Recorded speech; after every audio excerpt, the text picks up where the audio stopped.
오늘은 성경 본문을 읽지 않고 먼저 나중에 성경 본문을 읽도록 하겠습니다. 세월호 사건 때문에 다들 마음이 좀 아프시죠? 예, 지금 온 국민이 울고 있고 가슴이 먹먹합니다. 이럴 때 우리한테는 또한 질문이 또 하나가 우리에게 다가옵니다. 왜 선하고 전능하신 하나님이 이 땅을 다스리시는데 왜 이 땅에는 고난이 있고 고통이 있고 악이 있을까요? 이 질문은 오랫동안 많은 사람들을 괴롭혔고 또 많은 대답이 시도되기도 했습니다. 성경에서는 과연 이것에 대해서 무엇이라고 이야기하고 있습니까? 하나님께서는 뭐라고 대답하십니까? 오늘 그 말씀을 생각해 보려고 합니다. 성경에 보면 선지자들도 우리와 동일한 의문을 가지고 있었습니다. 하박국이 그랬고 다윗이 그랬습니다. 왜 하나님 이 땅에 악인은 이렇게 잘 되고 선한 사람들이 잘 안 됩니까? 하나님 왜 이 땅에 이렇게 불의한 일들이 있습니까? 욥도 고난을 받았습니다. 그런데 안타깝게도 분명한 대답이 없습니다. 하나님께서 이러이러하기 때문에 지금 고통이 있단다. 이러이러하기 때문에 내가 악을 허용했다. 이렇게 말씀을 하지 않으십니다. 다만 성경이 이야기하고 있는 것은 왜 악이 있는가가 아니라 하나님께서 그 악에 대해서 어떤 일을 하셨으며 또한 어떤 일을 하실 것인가. 그리고 악한 현실을 일단 인정하고 이 악의 현실 속에서 우리가 과연 어떻게 살아야 하는가, 어떤 자세를 가져야 하는가, 그거에 대해서 성경이 이야기하고 있습니다. 어떤 일을 하셨습니까? 구약부터 생각을 해보도록 하겠습니다. 악이 처음에 성경에 등장하는 것은 창세기 3장입니다. 창세기 하나님께서 천지를 창조하셨을 때 계속해서 천지를 창조하시는 날이 지나갈 때마다 보시기에 좋았더라, 보시기에 좋았더라, 그리고 마지막에 보시기에 심히 좋았더라 이렇게 말씀하셨습니다. 그런데 선악과를 통해서 뱀이 등장하고 선악과를 따먹고 인간이 죄를 짓고 저주를 땅이 받습니다. 하나님께서 그 악에 대해서, 그 불순종에 대해서 어떤 태도를 취하셨습니까? 악을 심판하셨습니다. 뱀을 저주하셨습니다. 사람을 징계하셨습니다. 에덴 동산에서 쫓아내셨습니다. 그리고 불칼과 그룹으로 그 에덴 동산을 지키셨습니다. 이제 수고하고 땀을 흘려야 노동의 대가를 얻을 수 있게 되었습니다. 땅은 가시나무와 엉겅퀴를 내도록 되었습니다. 그러나 심판이 끝은 아니었습니다. 동시에 우리가 원시복음이라고 말하는 그 축복이 또한 주어졌습니다. 은혜로 그 복음이 선포되었습니다. 다름 아니라 여자의 후손이 뱀의 후손의 머리를 짓밟을 것이라는 약속이었습니다. 또 하나님께서는 금방 시들어버리는 무화과 나무 잎으로 만든 옷을 벗기시고 짐승을 잡아 그 가죽 옷을 입히셔서 내보내셨습니다. 이와 같이 악을 심판하시고 동시에 은혜로 복음을 선포하셨습니다. 얼마 안가 홍수를 우리는 만나게 됩니다. 사람들이 생각하는 것마다 악에 가득한 것을 보시고 하나님께서 인간을 지으신 것을 한탄하셨다고 하셨습니다. 그래서 어떻게 하셨습니까? 하나님께서 홍수를 보내어 땅을 심판하십니다. 사람을 심판하십니다. 다 쓸어버리십니다. 그러나 그것이 끝은 아니었습니다. 하나님께서 또한 방주를 예비하게 하셔서 노아와 그의 가족을 구원하십니다. 짐승들을 다 태워서 새로운 세상을 만들어 가십니다.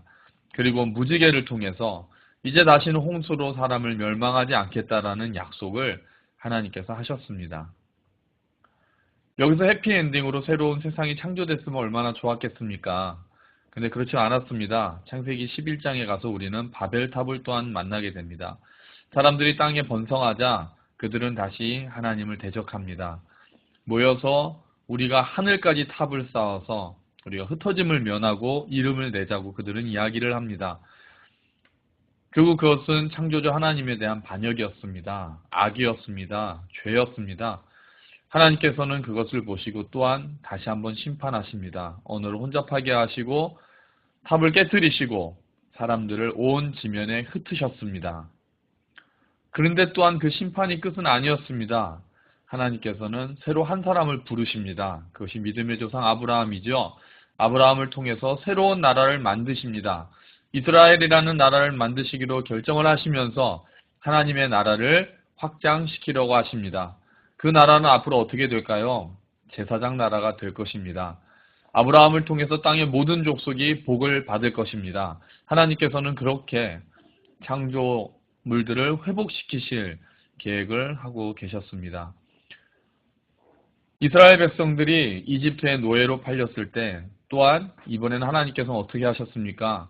모세를 부르셔서 세우시고 이스라엘 백성을 이집트 노예에서 구해내셨습니다.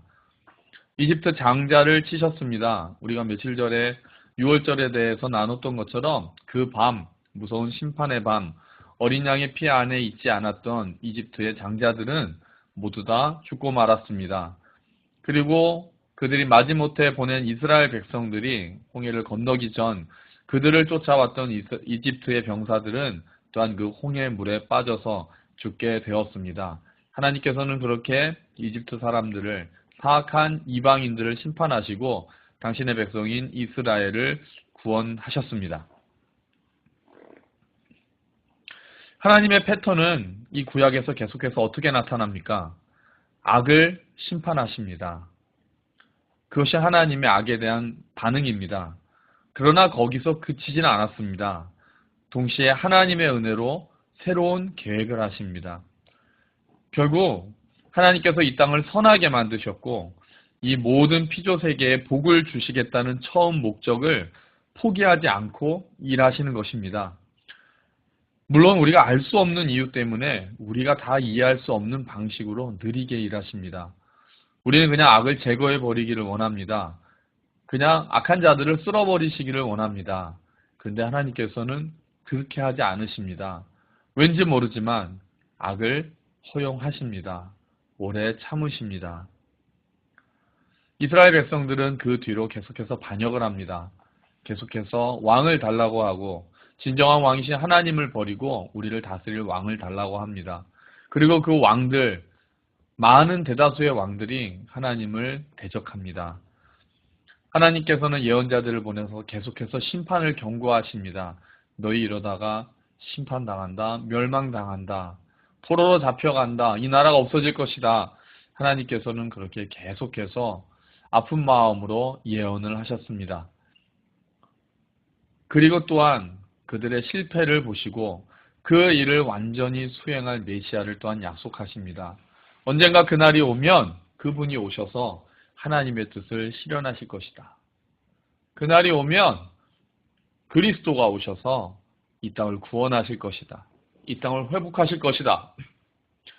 그 날이 오면 선지자들은 그렇게 외쳤습니다. 하나님께서는 또 어떤 일을 하셨습니까? 결국 신약으로 넘어와서 예수 그리스도께서 그 약속대로 이 땅에 오셨습니다. 예수님의 가르침, 예수님의 인격, 예수님의 행위, 기적, 치유, 이 모든 것에서 하나님의 나라가 선포됩니다. 예수님 당신이 걸어다니는 하나님의 나라셨습니다.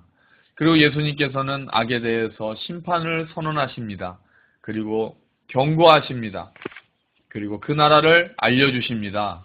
가난한 자를 돌보시고 약한 자를 치유하시고 눈에서 눈물을 닦아주시고 또한 스스로 애통해 하시면서 점점 더 악을 심판하시고 멸망시키시며 하나님의 나라를 회복하시겠다라는 그 말씀을 선포해 나가십니다. 그런 예수님을 그들은 견딜 수가 없었습니다. 무지한 백성들, 그리고 거만한 정치 권력들, 그리고 위선적인 종교 지도자들, 로마인들, 제사장들, 그리고 제자들의 어리석음들, 이런 것들이 모두 모여서 탐욕들, 예수님을 십자가에 매달게 되었습니다.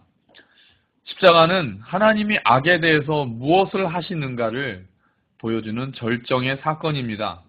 그날 십자가 위에, 십자가에 달리신 무지하신 예수 그리스도 위에 모든 악이 집중되었습니다. 모든 인류의 악이 다 그 위에 얹어졌습니다.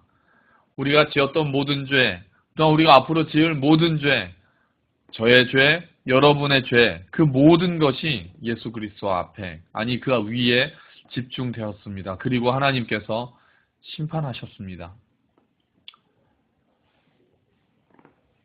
예수님께서 그 심판을 또한 친히 담당하셨습니다. 그렇게 하나님께서는 악을 처리하셨습니다. 그것이 하나님의 악에 대한 반응이었습니다. 그러나 그것은 끝이 아니었습니다. 예수님이 숨을 거두셨지만 십자가가 패배인 듯이 보이지만 그것은 끝이 아니었습니다. 그리고 안식구 첫날 새벽 예수 그리스도께서 부활하셨습니다. 부활은 무엇입니까? 십자가가 패배이고 부활이 승리인 것은 아닙니다. 십자가가 승리입니다. 부활은 그럼 무엇입니까? 그 승리의 선포입니다. 부활은 하나님께서 승리하셨다는 것을 선포하는 사건입니다.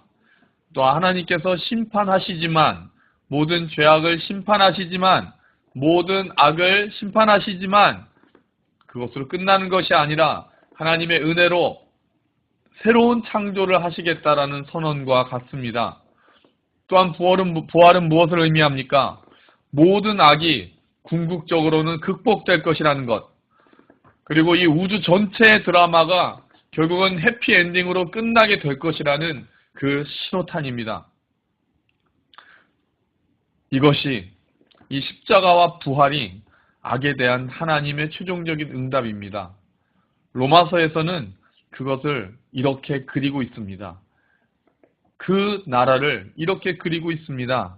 그리고 지금 우리의 상태를 이렇게 묘사하고 있습니다. 우리 이제 성경을 펴서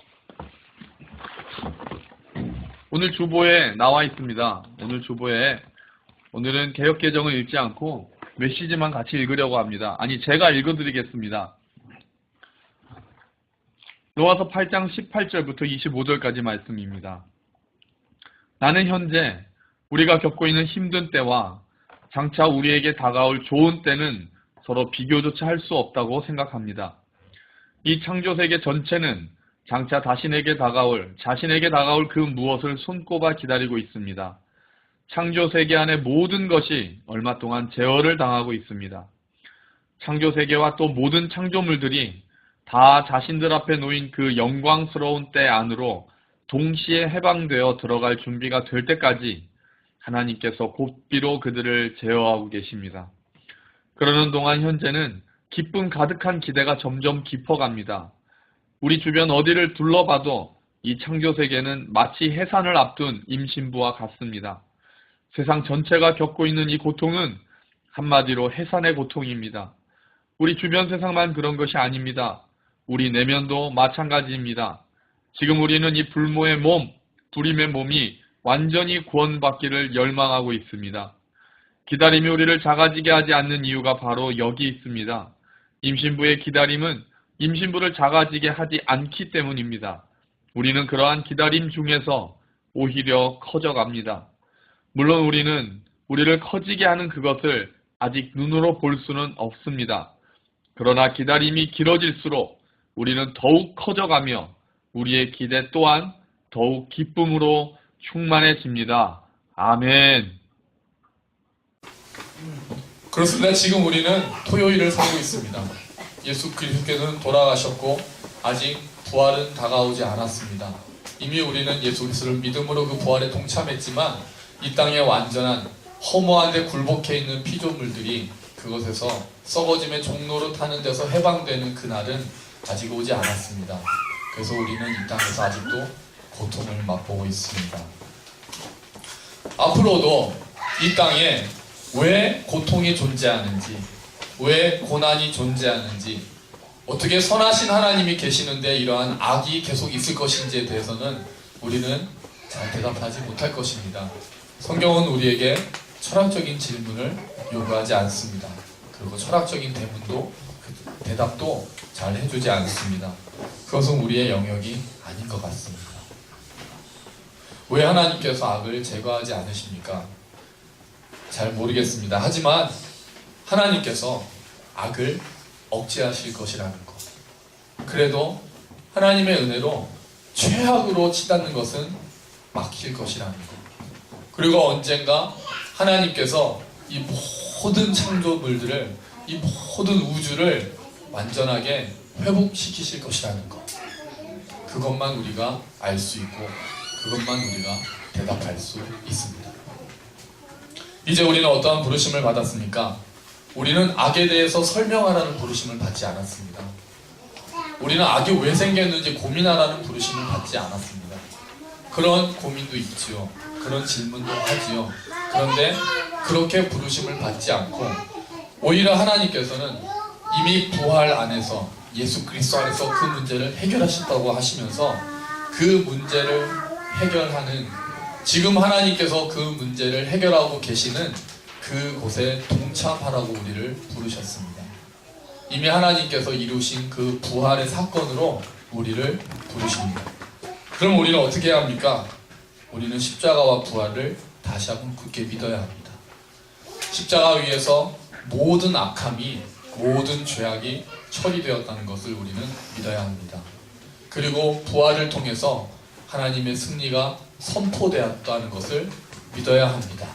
그리고 그 부활을 오늘 우리가 살아야 합니다.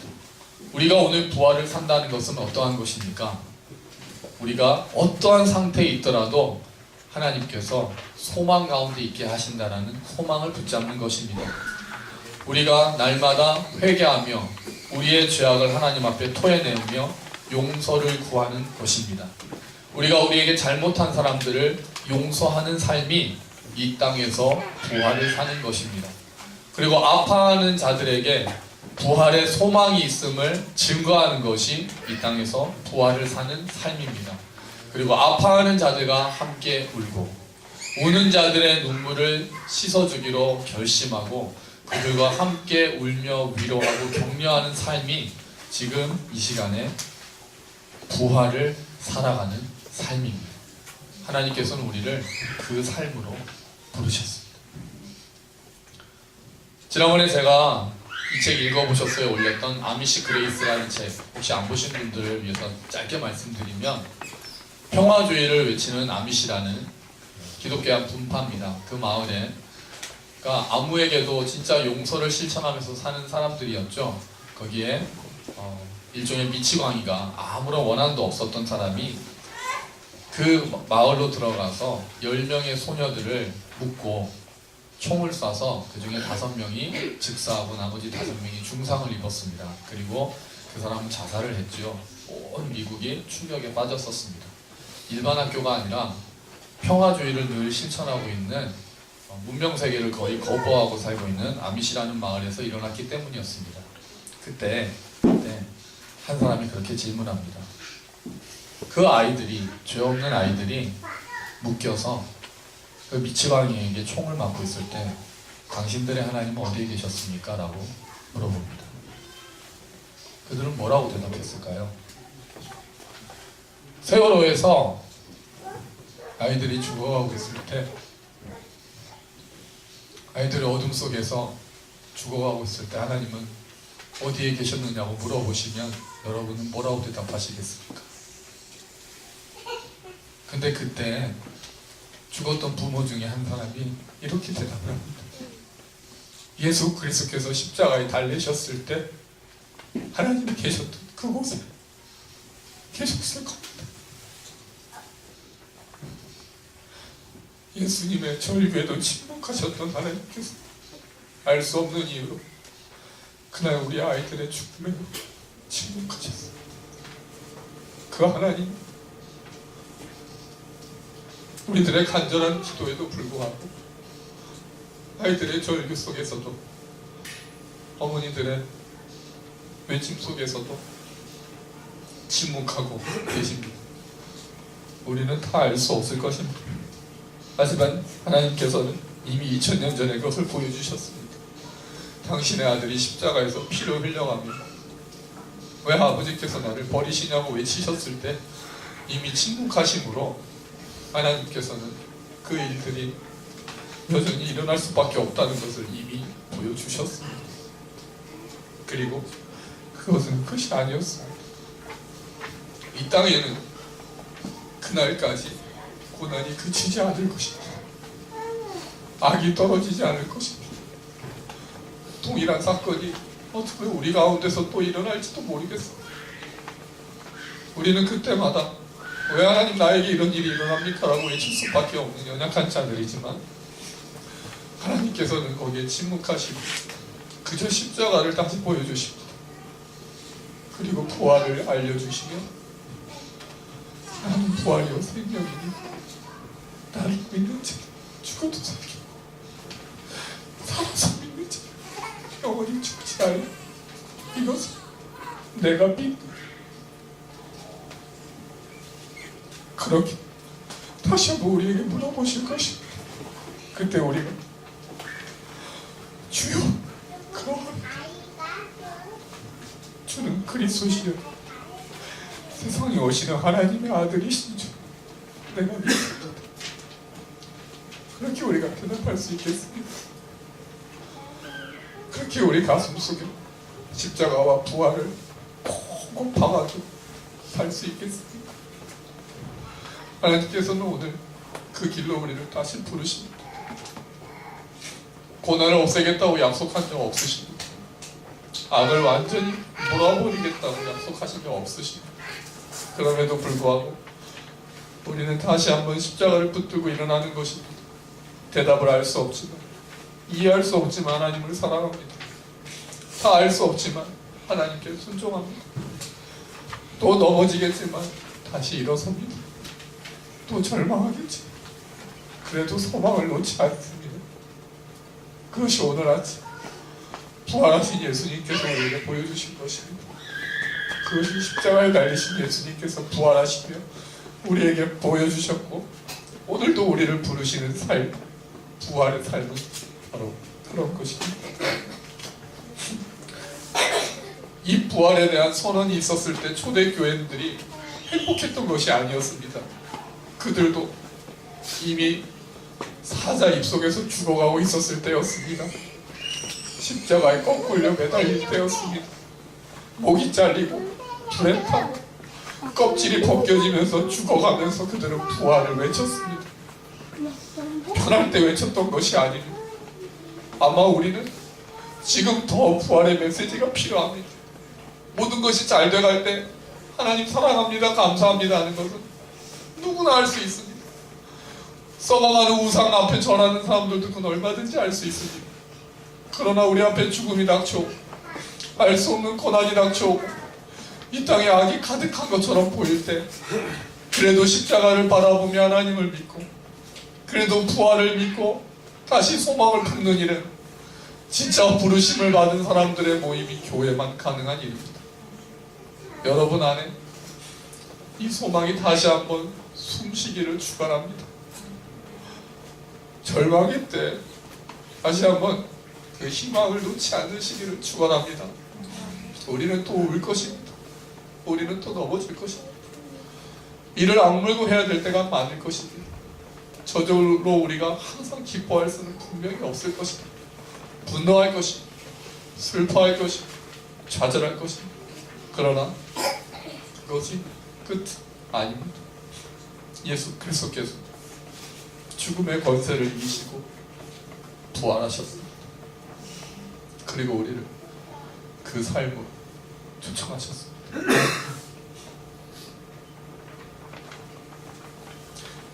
이 말씀으로 위로해 주시고 이 말씀으로 다시 기도하시고 이 말씀으로 다시 소망하시고 저와 여러분이 되시기를 그리고 죽음과 좌절과 절망과 슬픔이 지금 가득한 그곳에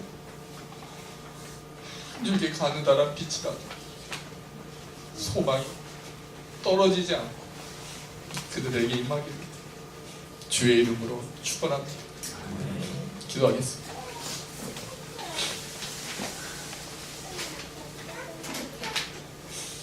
같이 기도합시다. 하나님, 우리가 다 이해할 수 없지만 주님 그래도 부활을 찬양합니다. 가슴이 아프지만 주님 그것이 끝이 아님을 믿습니다. 주님 십자가를 다시 생각합니다. 부활을 다시 생각합니다. 하나님께서 모든 눈물을 씻겨주시는 그날을 기대합니다. 주님, 우리 안에, 그리고 이 나라 안에, 특히 유족들 안에 하나님의 은혜와 평강이 임하게 하여 주시옵소서. 부활의 소망 조금씩 싹을 틔울 수 있도록 주여 위로하여 주시옵소서. 우리 함께 기도하면서 나아가도록 하겠습니다. 하나님 아버지, 감사합니다. 주님께서 부활하셨습니다. 하나님, 이 땅에 왜 악이 있는지 우리는 알지 못합니다. 하지만 주님, 우리가 아는 것은 예수께서 십자가에서 그 악을 다 담당하셨습니다. 그 진노와 심판을 다 담당하셨습니다. 그리고 예수 그리스도께서 부활하셨습니다. 하나님, 우리 안에 계속해서 악이 있겠지만, 계속해서 고통이 있겠지만, 계속해서 고난이 있겠지만, 주님, 우리 안에는 부활의 소망이 있을 것입니다. 그것이 끝이 아님을 믿습니다.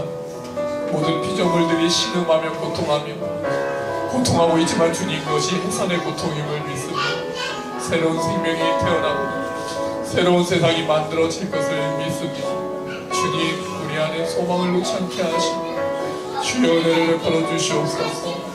주여 다시 한번 일어나게 하시고 부활을 전하고 우리의 삶 가운데서 부활을 살아가는 우리가 될 수 있도록 주님 도와주시옵소서. 하나님, 끝까지 낙심하지 않게 하시고 위로하게 하시고 주님 눈물 닦아주시옵소서. 특히 그 지역에 하나님, 그 학부모들의 마음, 그 가족들의 마음속에 하나님의 은혜가 임하기를 원합니다. 황망하고 세상이 무너졌지만 주님, 결국 또 다시 일하시는 하나님의 은혜를 알 수 있도록 주여 도와주시옵소서. 은혜를 베풀어 주시옵소서. 주여 간절히 원합니다.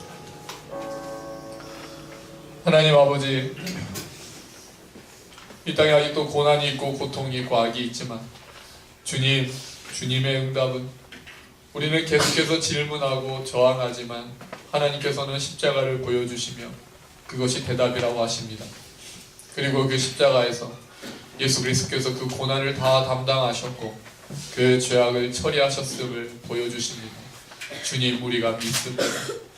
그리고 하나님께서는 그것이 끝이 아님을 보여주셨습니다. 예수께서 죽음의 권세를 이기시고 부활하심으로 하나님, 그것이 우리 이야기의 끝이 아님을 보여주셨습니다. 그리고 언젠가 하나님의 이야기는, 이 온 우주의 이야기는 해피엔딩으로 끝날 것임을 주님 보여주셨습니다. 하나님, 우리 안에 소망이 남아있기를 원합니다. 우리가 소망 위에 굳게 서기를 원합니다. 우리 안에 앞으로도, 우리 가운데 앞으로도 고난과 고통이 여전하겠지만 주님, 초대교인들이 순교하며 죽어가는 그 와중에서도 십자가와 부활을 소리 높여 외치고 부활을 붙들고 살아갔던 것처럼, 소망했던 것처럼 우리 또한 그 소망 위에 설 수 있도록 주님 도와주시옵소서. 하나님, 지금 위로가 필요한 사람들이 많이 있습니다.